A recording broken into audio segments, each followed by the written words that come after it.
guys, it's Ashley, your Scrapbook Nerd, and I have a fun fur baby layout today.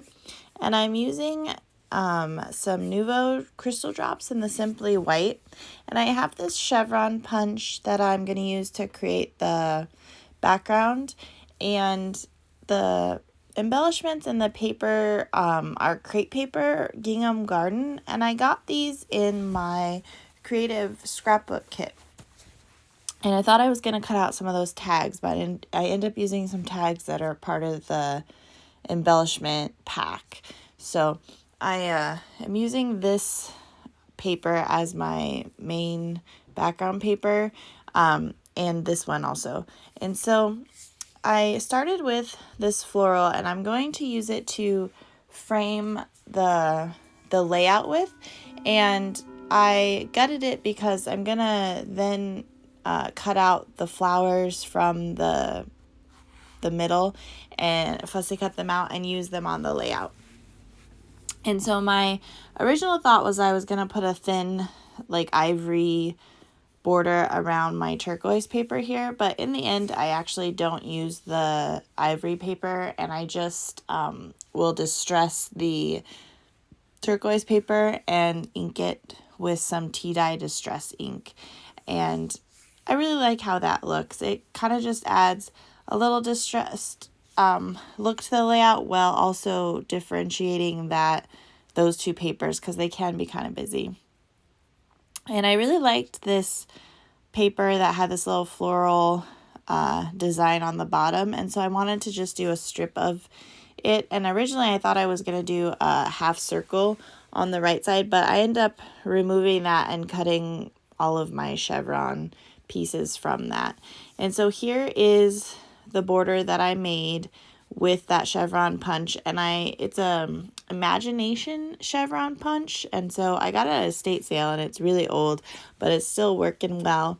And I distressed and inked each of the chevron pieces before I glued them to the turquoise paper, and I just really like how that looks, and it created a fun background piece of paper while adding some more patterns to the layout. And so here you can see this is where I fussy cut out the florals, and I'm going to use my stylus and kind of go over them on that foam piece because it gives them some texture and makes it so that they don't sit so flat on the page. I really like doing this to all my florals and leaves. I know you're probably tired of seeing me do that, but I really do it on all of the floral and leaves.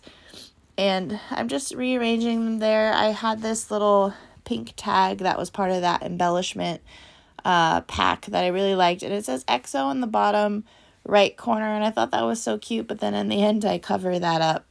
But I really liked adding this tag here and these florals, and I cut a bunch of the florals out of that piece that I gutted, and like I said, I did the whole distressing to them and inking them and using the stylus to all of them.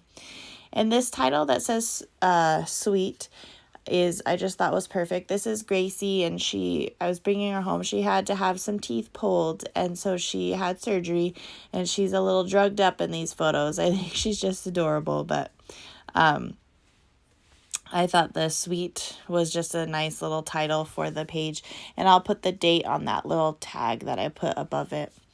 And I want to pop up that word sweet, and I do pop up some of the smaller floral in the clusters as well, and that just helps to just add some dimension to it and again make it so the florals aren't so flat. I really try my best to keep my florals from looking flat on a page because I think that it looks really good when there's a bunch of dimension and texture to them. And I put some of this brown twine on my tags, and I put a knot in the middle of the tags. I thought that was a fun, different thing to do. And then I'm going to tuck the ends behind the tag, so you don't really see the ends of it. It's just adding something to those tag holes because I don't like to leave them empty. I think it looks unfinished. But I got all finished, and then because I am a themed scrapbooker, I wanted to add something that related to the dog. And so I had this little dog in my stash, which is just so cute. She has a little floral headband. And then that tag says your possum. And so I really liked that, but I didn't like that tag with the with the layout, I think it stood out too much. So here I'm just going to cut out the little banner that says your possum and put it over in the floral cluster here. And that just adds something dog related and matches the layout much better. And the last thing I'll do is I'll use my Nuvo crystal drops and just add some little flourishes to the floral. But that's the layout. Thank you to everyone that's liked and subscribed to my channel. I really appreciate it. If you haven't yet, go ahead and hit those buttons. Thanks everyone. Have a good day. Bye.